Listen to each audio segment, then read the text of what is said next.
नमस्कार साथियों, मैं योगेश गुप्ता एक बार फिर से स्वागत करता हूं पाठशाला रेलवे एग्जाम में। बच्चों, आप सबको पता है कि इतने दिनों से ग्रुप डी पर बवाल चल रहा था कि आईटीआई लागू हो रहा, 10वीं पास हो रहा है, आईटीआई वाले ही पेपर देंगे, सिलेबस चेंज हो रहा नहीं हो रहा। फाइनली रेलवे ने सब कुछ क्लियर कर दिया। बच्चों, मैं आपको बता दूं, अभी मैं बताऊंगा कि फाइनल क्या डिसीजन हुआ, उसकी उन्होंने नोटिस भी जारी कर दिए।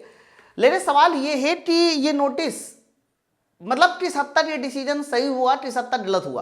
क्या आईटीआई वालों के साथ गलत हुआ है, क्या हाई स्कूल वालों के साथ गलत होने से रोक दिया है, इन सब पर भी हम लोग चर्चा करेंगे। अगर जो है फिर से वही पुराना डिसीजन हो गया, यानी अभी भी अगर 10वीं पास है तो क्या सिलेबस में चेंज हो सकता है, क्या कहानी है, वो सारी कहानी मैं आपको क्लियर करूंगा। सबसे पहले तो आप ये देखो, रेलवे ने अभी जस्ट ये नोटिस जारी किया है। अरे मैं इस नोटिस को आपको दिखाऊं, थोड़ा सा नीचे ला कर दिखाऊंगा। ये आरबीई नंबर 01/2025 और लिखा है गवर्नमेंट ऑफ इंडिया, भारत सरकार, मिनिस्ट्री ऑफ रेलवे, रेल मंत्रालय, रेलवे बोर्ड। बच्चों, ये नोटिस हमारा 2 जनवरी 2025 की है, जो कि आप देख पा रहे हैं साफ साफ। और आगे अगर थोड़ा और देखें तो general manager all zonal railway and production unit. अब ये मेन आपको मैं नोटिस पढ़ के दिखाता हूं कि क्या कह रहा है, यहां पर कहानी क्या चल रही है, वो सारी बातें मैं आपको बताता हूं। बच्चों, सबसे पहले देखो, ये जो सब्जेक्ट, इसका विषय क्या है। विषय है minimum educational qualification for the recruitment of open market in level 1 पे मैट्रिक्स ऑफ 7th सीपीसी। मतलब ये लेवल 1 जो कि ग्रुप डी में आता है, उसके मिनिमम एजुकेशनल क्वालिफिकेशन के लिए ये नोटिस जारी किया है। बच्चों, इसके बाद इन्होंने ये सारे नंबर्स लिखे हैं, लेकिन मेन पॉइंट यहां से शुरू होता है। Please refer to board letter number this, है ना, dated 14/6/2019 regarding minimum educational qualification for the recruitments in level 1 of the pay matrix. The issue has been reviewed, मतलब उस पर जो इशू चल रहा था एजुकेशनल क्वालिफिकेशन का, उस पर रिव्यू किया गया। एंड उसके बाद supersession of the earlier instruction as under reference, it has been decided by the board that the minimum educational qualification for the all future market recruitment in the level 1। फिर आगे इन्होंने बोल दिया है including the upcoming, ये बात बड़ी important है, including the upcoming CN level 1 recruitment, यानी आगे आने वाली जो अपकमिंग है, इंक्लूडिंग अपकमिंग यानी जो आगे आने वाली भर्ती है, उसके लिए जो मिनिमम एजुकेशनल क्वालिफिकेशन होगी वो क्या होने वाली है। अब वो देखिए लिखा हुआ है साफ साफ 10वीं पास।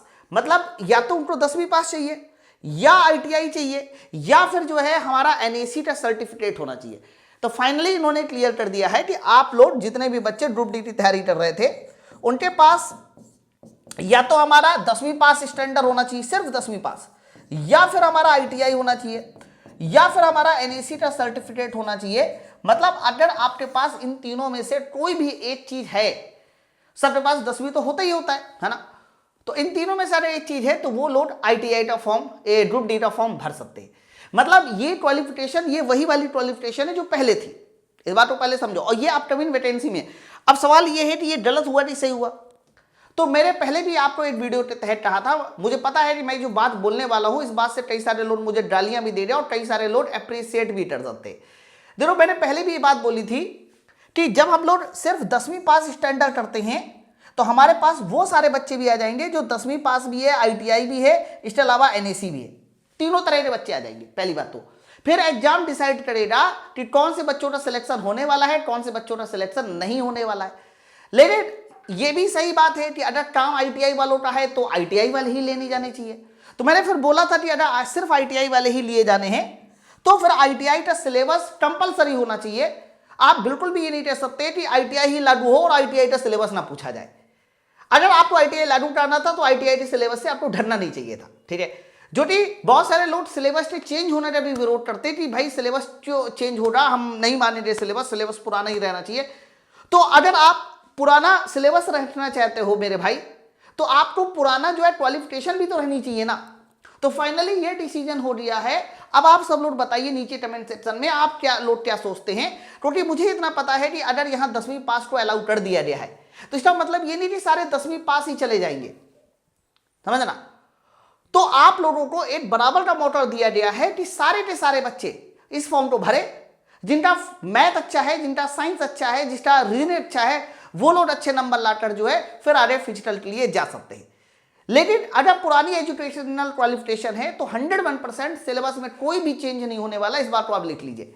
मतलब वही सेम सिलेबस रहने वाला है जो पहले था, जिसमें आपकी 25 क्वेश्चन की साइंस आती थी, फिर 20 क्वेश्चन की जीके आती थी, मैथ और रीजनिंग भी आया करते थे। इसी तरीके से कह सकते हो कि पूरा का पूरा वही पुराना सिलेबस होने वाला है जो हमारा पहले सिलेबस रहा करता था। अब मेरी बात समझे, तो टोटल हमारे पास 100 क्वेश्चन उसी चीज के रहने वाले हैं। तो अब फिर से क्लियर हो गया है कि आपको मैथ, रीजनिंग, साइंस बहुत अच्छा पढ़ना है, इस बात को समझ लो बच्चों। इसके लिए ना हम लोगों ने माई पाठशाला ने पहले ही आप लोगों के लिए एक बहुत स्पेशल हथौड़ा बैच जारी कर दिया है, और ये मेरे भाई ऑफर में भी चल रहा है। और आज इसका 2 जनवरी है और कल इसका लास्ट डेट है, यानी 3 जनवरी को इसका लास्ट डेट है ऑफर का। बच्चों हथौड़ा बैच जो कि ग्रुप डी की पूरी तैयारी का आएगा, जिसमें 2022 के साइंस के प्रीवियस ईयर क्वेश्चन भी मिलेंगे जो कि बहुत खतरनाक पूछे गए थे। इसके अलावा क्लास क्वेश्चन पीडीएफ और हर एक सब्जेक्ट की डिटेल थ्योरी, फिर चैप्टर वाइज एमसीक्यू, फिर आपका मिक्स प्रैक्टिस। तो इसके लिए 6 महीने का जो बैच है वो 6399 में, यानी 6 महीने, पूरा अगला 6 महीने के लिए आप 399 में ये बैच ले सकते हैं। अगर आप 1 साल वैलिडिटी के साथ लेने वाले हैं तो आपको 699 में हथौड़ा बैच मिलेगा, जो कि हमारे ग्रुप डी के लिए बड़ा फेमस बैच है। आप इसे पढ़ के देखिए, मजा ही आ जाएगा। बच्चों बैच ज्वाइन कैसे करना है, उसके लिए आपको सबसे पहले माई पाठशाला एप्लीकेशन को डाउनलोड करना है प्ले स्टोर से जाकर माई पाठशाला एप्लीकेशन को डाउनलोड करिएगा। होम बैनर में आपको बहुत सारे बैचेस नजर आएंगे, उनमें से एक हथौड़ा बैच पे क्लिक कीजिएगा जो कि ग्रुप डी स्पेशल है। एक छोटा सा कूपन कोड लगाइएगा योडी 10। जैसे योडी 10 लगाएंगे तो डिस्काउंट के साथ आप अपने बैच को ज्वाइन कर सकते हैं। फिर भी अगर किसी तरह की कोई परेशानी, कोई कंफ्यूजन आती है तो ये जो नंबर आपके सामने लिखा हुआ है, इस नंबर पर आप कॉल कर सकते हैं। मैं एक और नंबर लिख दे रहा हूँ, 9369 तो इन दोनों में से किसी भी नंबर पे कॉल करके आप अपने बैच को ज्वाइन कर सकते हैं। ठीक है, तो फिलहाल रेलवे ने अपनी एजुकेशनल क्वालिफिकेशन में चेंज कर दिया है। ये चेंज आप लोगों के लिए कितना सही है, कितना गलत है, सिर्फ सही और गलत में मत बताइए, और ना ही किसी को गाली दीजिए। लॉजिकल बात कीजिए, कमेंट सेक्शन में लॉजिकल बात कीजिए कि सर ये इसलिए गलत है और ये इसलिए सही है, ताकि आपका जो कमेंट है ना वो और लोगों को पढ़कर सही और गलत चीज का पता चल सके।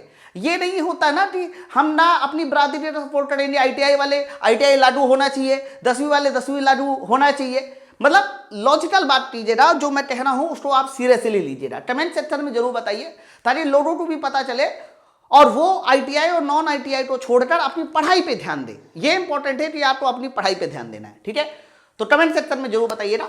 चलिए फिर हम लोग मिलते हैं अपनी नई अपडेट के साथ, तब तक के लिए थैंक यू वेरी मच। मेरा एक वीडियो और आएगा जिसमें मैं आपको वापस से ग्रुप डी 2022 के क्वेश्चंस और ग्रुप डी 2022 में क्या पैटर्न रहता है रेलवे ग्रुप डी का, वो पैटर्न भी मैं आपको बता दूंगा, जिससे कि अब क्लियर हो चुका है, अगर 10वीं पास है कि अब आपका जो है आपका सेम पैटर्न पे सिलेक्शन होने वाला है। ठीक है, चलिए फिर मिलते हैं हम लोग नेक्स्ट वीडियो में, तब तक के लिए थैंक यू वेरी मच। जय हिंद।